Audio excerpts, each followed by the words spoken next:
যে আমার শত্রু ছিল সেও আমাকে দেখতে আসবে। বাড়ি ভরা কত মানুষ, কত হইচই থাকবে, কিন্তু আমি আর বলবো না, মা এত হইচই ভালো লাগছে না, বাড়ি থেকে চলে গেলাম, একটু পরে ফিরে আসব।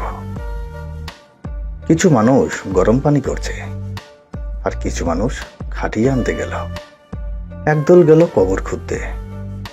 তখন হয়তো আর বলবো না, মা অমুক মারা গেছে, কবর খুঁড়তে গেলাম।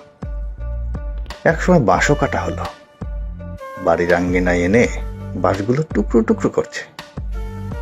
পানিও গরম হলো গোসল দেওয়ার জন্য, এমনকি কবরটাও খোঁড়া হয়ে গেল। কিছু মানুষ আমাকে এক কোণে নিয়ে একটা মশারি টান দিয়ে গোসল দিবে।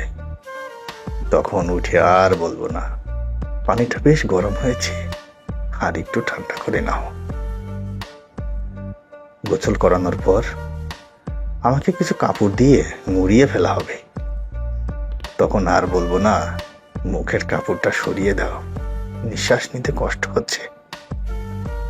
এক সময় কান্নাকাটি বেশ বেড়ে গেল, কারণ এখন আমাকে মাটি দেওয়ার জন্য নিয়ে যাবে, এমনকি কাঁধে উঠিয়ে ফেলল। তারপর সেই ঘরটা সামনে দিয়ে নিয়ে যাবে, যে ঘরে আমি নাকি সারাটা জীবন কাটিয়েছি।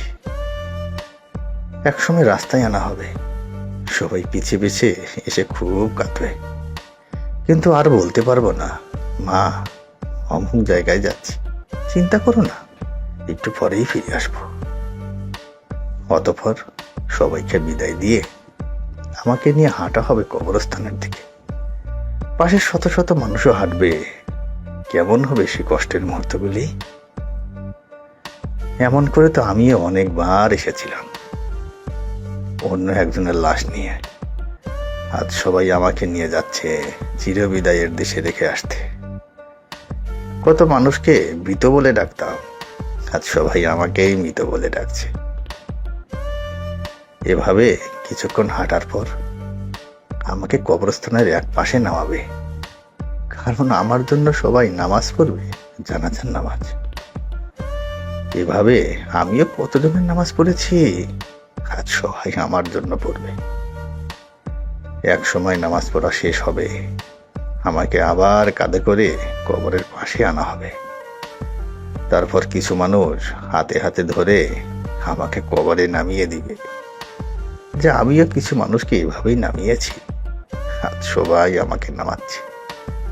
এক সময় কবরে নামিয়ে ফেলল, ঠিকঠাক মতো শরীরটা ভাঁজ করে শুইয়ে দিল। এই তো আমার পৃথিবী থেকে বিদায় নেয়া। চোখ জোড়া খুলে পৃথিবীটাকে শেষবারের মতো দেখতেও পারছি না, দেখতেও পারলাম না কে কে এসেছে আমাকে মাটি দিতে।